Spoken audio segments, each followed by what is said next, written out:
Cool. So hi everyone. I think we'll start with the webinar, and the idea is here to have a discussion which is more a question and an answer both. So the idea will be to kind of put in some prospects which we see from our clients which we work with, and realize how the incrementality is where the real struggle is from a media lens. So going on further into this, I think the first thing which is pretty evident is that today the playbook has become as a default, which is signal towards Meta and Google, and Meta being the primary shareholder in the media spends. This is a necessary evil and a necessary solution. But the challenge which comes with this is also that there is a lot of scaling trap which kind of builds in. You're not able to build a lot of demand which is required at the right time because you are dependent on a single platform. Is that something which is good or bad is something which we're going to discuss as we go further. Also, we're going to discuss about the platforms and how the platform attribution works, and how that attribution may or may not be the right solution of scaling, right? So that's where the real discussion will happen. I will just present a dashboard where we have kind of done some data mapping and understand that what is the impact going to be with changes as we do in the campaigns. So that's the second part is. And the third thing which we'll kind of look at it from is that how can this be looked at from a sophistication lens of building in the right audience pools on different networks. So think of it in a true sense, right? Today, Meta has, I think, one of the most refined audience graph. And why this audience graph is very important is because they have different signals coming from different attributes, and they are mapping that together, which is able to build the right performance. But the challenge which comes with that is becoming a closed system. We are not able to see what is that data really working in the real sense, right? So let's just look at this from a dashboard lens. Just give me a second. I'll just share my full screen.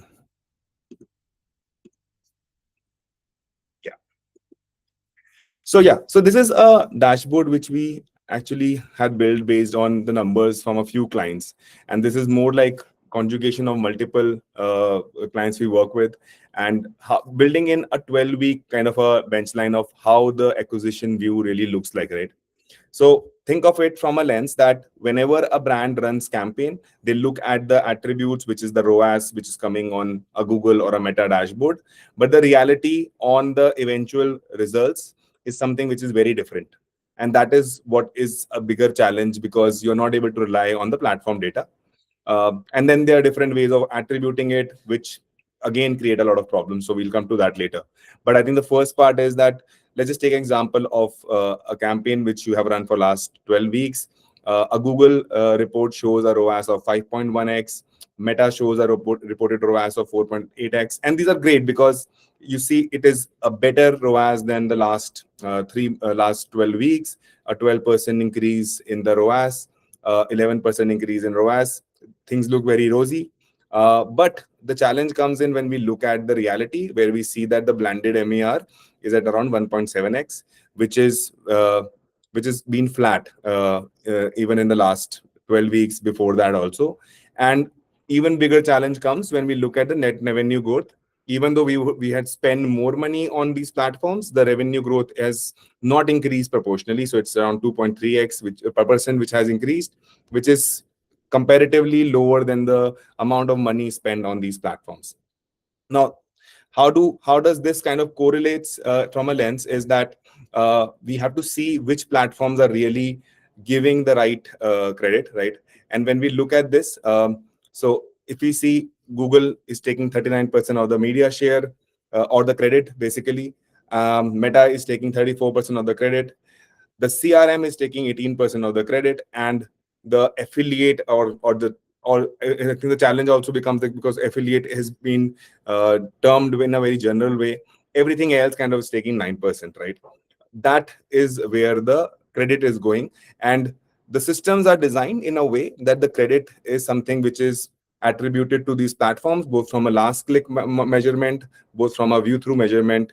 And that is where every campaign kind of gets stalled, and we are kind of limited on the understanding which the platform is giving us. Now, where is the actual incremental lift? When we see that, this becomes a very different picture. So a brand search is giving an incremental lift of only 0.6x. The retargeting is giving an incremental lift of 0.9.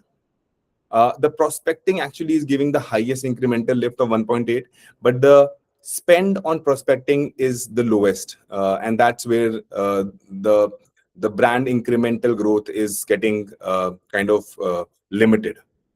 Uh, in fact, affiliate, as all the other networks, is giving a better incremental lift than both brand search and retargeting. So that's what I think is becoming a challenge with most of the brands. And I think we talk to nearly 100 brands on a month basis, and we see this challenge becoming larger and larger, right? So this is the first problem statement which we kind of look at, and we basically are looking at how can we look at true incremental signals, and how can we build true incrementality as revenue. Now, this is the first part. Now, how do we solve this? I think this is a problem which I think everyone knows and everyone kind of aligns to. But what is the challenge? Before that, I'll talk about why is today the world where media has become more democratic. And the reason for that has been multiple factors, but I think major one being that the digital share has increased tremendously as compared to traditional share. And this is just for the last 5 to 6 years. If you look at it, right, the digital share of spends on media was around 30% in 2021, compared to traditional share was 70%. Today in 2025 and 26 now, around 60 to 64% share of media spend is going to digital, and only 36 to 40% is traditional. In fact, TV, which used to be the most important medium to create awareness, is now being surpassed by the digital share, right? And that's where the real democracy has become in media spends, because now you don't need to spend multi-crore dollars kind of on television to really create impact. You can do very segmented, very targeted impact on specific media formats and build a lot of awareness about the brand, and also kind of look at the journey from awareness to kind of conversion all throughout through data mapping. And that's where the real democracy of data has come in.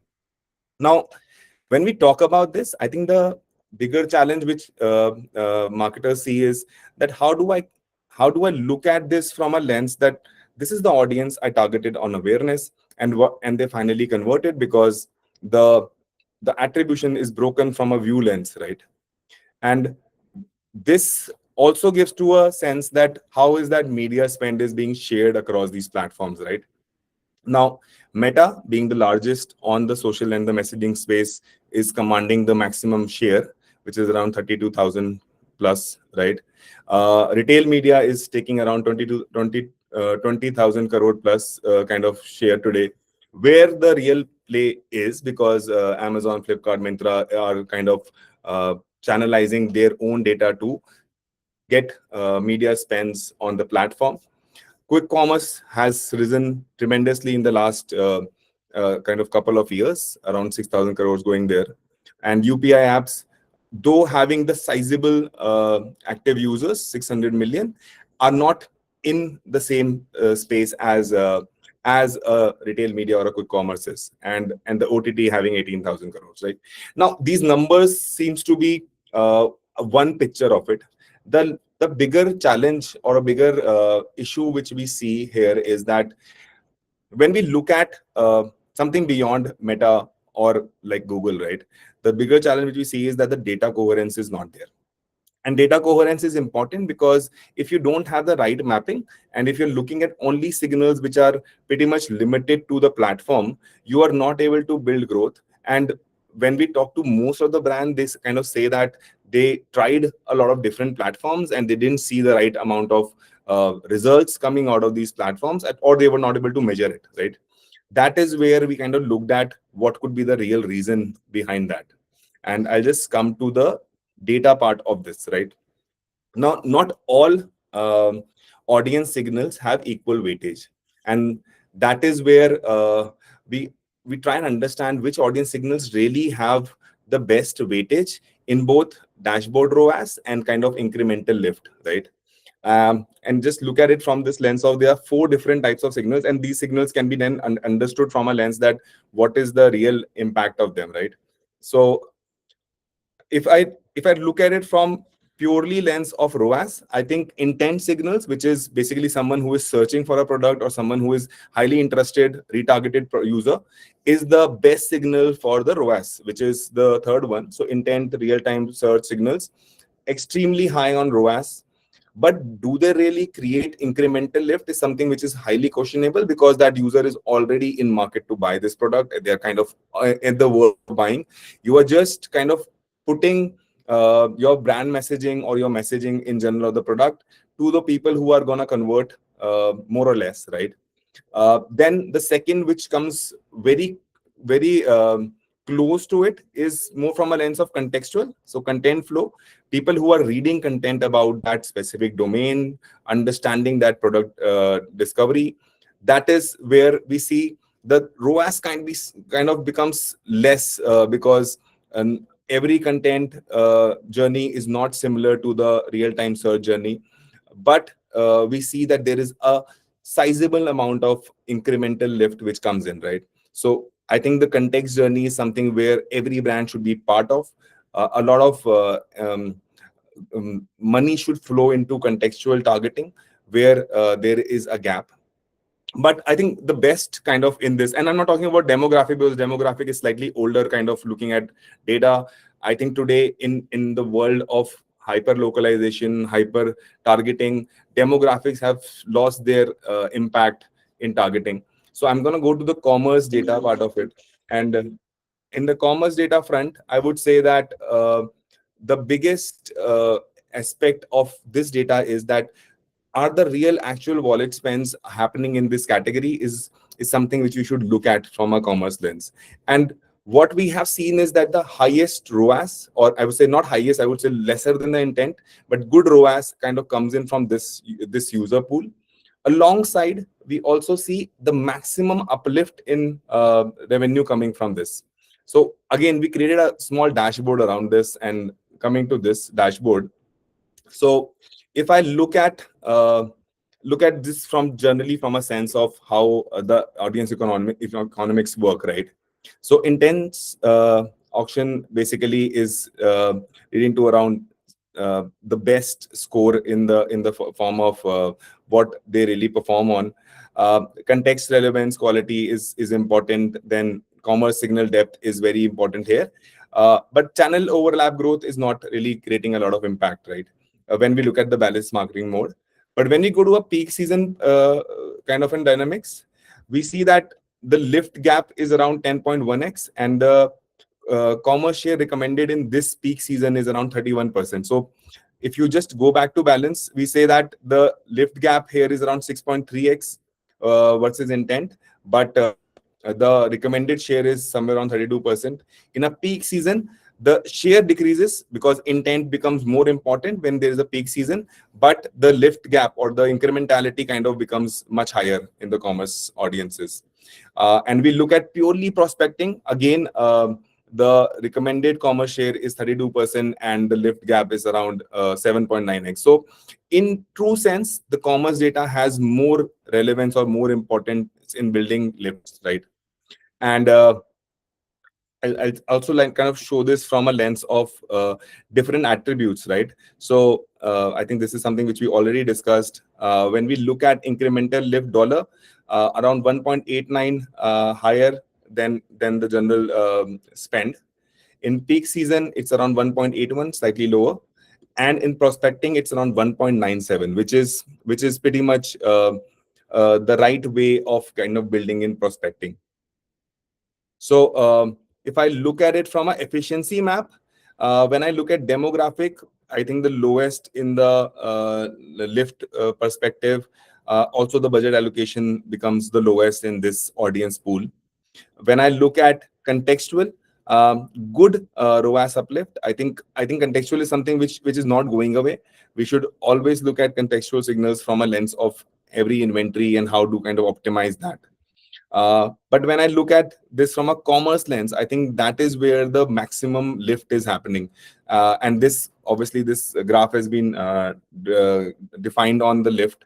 So highest lift comes from commerce.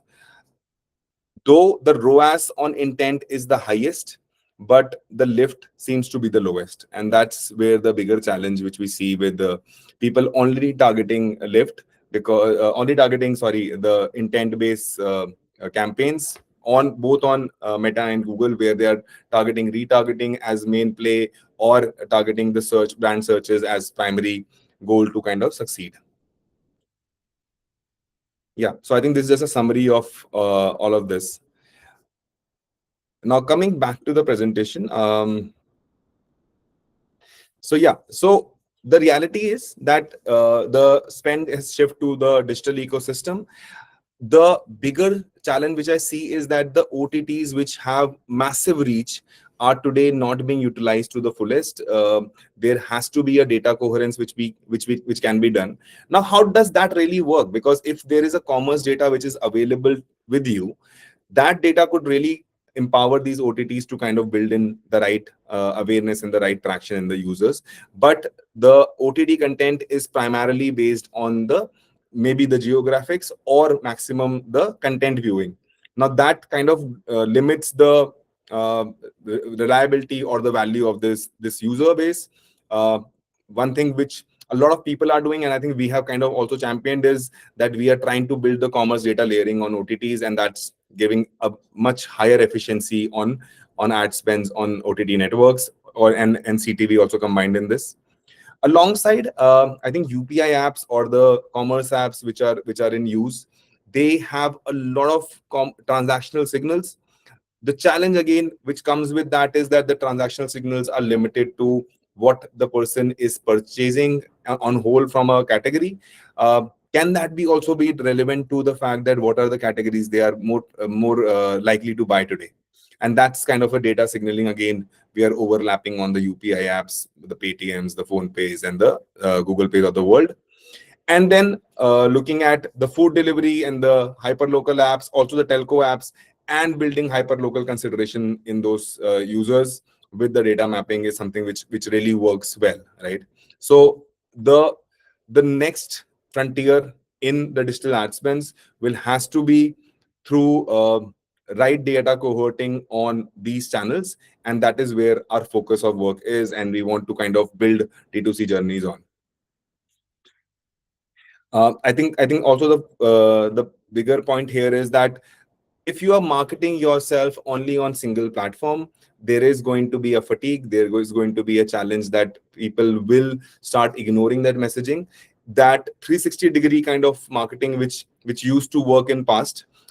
Just if you go back slightly more in time and it say that television is something which people only advertise on, and they were not doing any hoardings, they were not doing any print, would that really create a 360-degree impact? Similar impact needs to be created on digital, where you have to be 360-degree present and be more accurate in determining what your data points are and what your audiences are.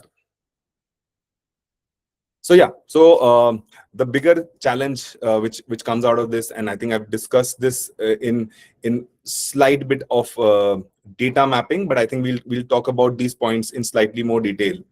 The discovery gap. I think the bigger challenge is that people are not discovering you on multiple channels. They are limiting their discovery on a single surface, where they are discovering maybe 20 odd other brands in a similar space as you, which doesn't create a lot of brand appeal or a lot of newness to your messaging. So I think that is one thing which kind of becomes bigger challenge here. Also, the last click attribution is something which we don't see really kind of incentivizing the marketers to even to try more platforms, right? And in fact, one of the brands which we work with, they look at it from a first touch kind of an interface, right? So is first touch the right one or the last click the right one? Both, I think, have their own challenges, but we have to look the journeys from multiple lens. First touch could become maybe the way to look at how prospecting campaigns are really delivering, and lastly becoming the one which is where retargeting or the intent based scoring is happening. But the the guardrails or the way you kind of equate both of them, the mathematics behind both of them has to be completely different. You cannot look at both of them from a single lens. So I think that is something which we work very closely with brands to understand how to kind of look at this, right? Then I think the strategic risk, which is budget shifts towards the easiest way to measure. I think last click, which has been made the default way of measuring campaigns, is just out of, it's not because the brands wanted to do it this way. I think it's just because it is the most easiest way to measure efficiency.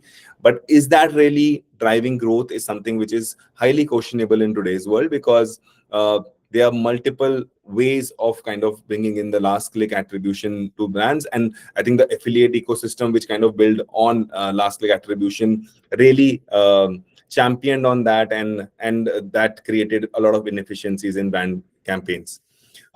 So the focus has to come from what is the right goal, what is the right synergy, and can the first look, middle journey consideration part of it, and the final, which is the last click, can all come in together in measurement. And we basically have a dashboard kind of which kind of measures every click with its own scoring. So I think that's something which really helps brands understand this. And then comes the again the distortion, because retargeting kind of takes the maximum amount of build in for the last click. So is that really the right way of going about it? If a user comes to your platform and you are retargeting them heavily, is that really creating efficiency, firstly, from a lens of spending dollars on marketing? Secondly, is that really the right way of also looking at the user? Because if you are overcrowding it with him or her with messaging, is that the right way of kind of doing marketing, is something which is again of a question. So every platform which is aligned here, from a Shopify, from a GA4, from a Meta, they all give fragmented realities, both all aligned to their own kind of way of improving their business. GA4 would heavily rely on last click. Meta would heavily rely on models which are more view based. And Shopify would give a session based data which breaks at multiple in multiple occasions. So is there a real truth, which is something which is a big question today. Now, I think as we are moving towards defining multiple surfaces, and we are also kind of looking at brands to try marketing on multiple surfaces, what we really realize is that the brand marketers have been forced to think more platform first and not audience first. I think platform first ideology, where people are trying to become the best and making Meta work, or people are trying to become the best at making Google work, is something which has also kind of made them think that this is the truth which the platform is saying is the truth for them, which is something which we have to kind of go away from if we want to really look at multi-channel growth. And the idea again being the platform-led understanding is always about, is this platform, can I spend more on this platform? Can I define better audiences on this platform? And which has in fact found a lot of challenges in the last quarter, especially on Meta, which we see. Now coming on to the identity advantage, I think the biggest advantage which we kind of build in is that if you're able to identify the users who are coming on your platform, you're able to build some nuance around people who are coming on your platform, and understanding what they are really looking for, what they have purchased in past, what they are looking on your platform. This whole layer gives you a lot of strategic understanding of what the audience is, and then using that audiences through our network to kind of look at which is the right platform or which is the right surface. They kind of go more often and convert them from there. So I think that is where the Nitro strategy, or the audience-led strategy of Nitro works, right? So platform will provide you with the right reach. Platform will provide you with the right amount of impressions. We would help you in providing the right impressions, or basically building a better journey of the user, and look at it from their whole day-to-day kind of interaction with different surfaces, and understand which surface works at what what propensity and which surface is today going to be more relevant from that user conversion lens. Are they today in the journey of just awareness prospecting, or they are kind of looking at more from a conversion lens? They have decided, and now is the time to right kind of look at them from a messaging which is more commerce led or conversion led. Yeah, I think I hope this kind of summarizes everything from a lens of what we look at this from an ecosystem challenge and what can be done. But this is something which we also have experimented with multiple brands, and I think we have seen substantial growth in a lot of different brands. One of the case study which we wanted to highlight was that of Yumi, which is into premium luxury segment, and this basically is the luggage kind of domain which they kind of work in. And what we realize is that again the similar problems arise. I think the meta paradox was there. They were kind of doubling down on meta, and they were always looking as meta to kind of build in more efficiencies. Challenges that doesn't really create a lot of incremental push to their revenue. When we kind of look at it from a 360-degree media lens and kind of look at it from using different channels to improve their performance, we saw that there were incremental sessions for them, around 9 lakh incremental sessions, which we kind of build for them, people who were interested in buying luggage today. Alongside, there was a revenue expansion of around 1.8 cr, which was and the similar cost which they were doing at Meta and Google, right? So if they were spending X amount on Meta and Google in the last 90 days, we took that same spend, distributed it. The part of it was still on Meta and Google, but distributed on other surfaces. At similar cost spend, we were able to build incremental revenue here. And in this way, their efficiency of Meta and Google also improved, because there were a lot of wasted spends on these two platforms, which were then taken away from to the other platforms. So I think the idea is more about doing a deep dive on what your platforms like Meta and Google are doing today, and understanding where the bigger challenges are, and then using that inefficient money on platforms which really can build in more efficiencies, more from a lens of both prospecting and converting. So yeah, just to kind of take you from a next phase of growth strategy, I think stop optimizing in a loop. I think not look at it just from a standpoint of a platform. Look at it from a fragment that is that something which you can be more optimized through different channels. Fund discovery, I think utilizing OTT, UPI, telco apps in all conjugation to kind of bring in a better incremental result. Not look at it only from a last click lens, look at it from an overall increment in your revenue, and measuring it also from a similar kind of a lens of improving the overall growth of the business, and look at it from an audience continuity.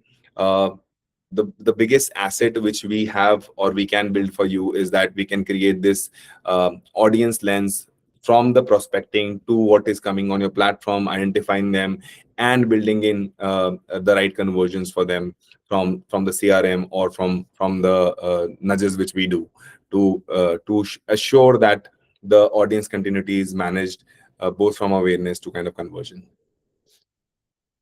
Yeah, so this is more or less about the presentation. I know there would be some questions in this, and I would love to answer those questions.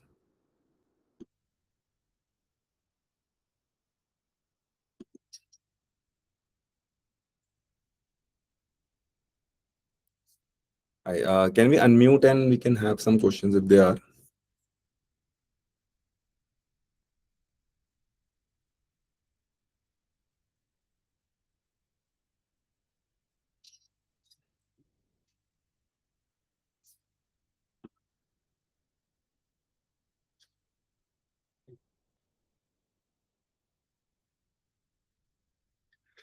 And do we have any questions, or if there are not any no questions, I think that's also great.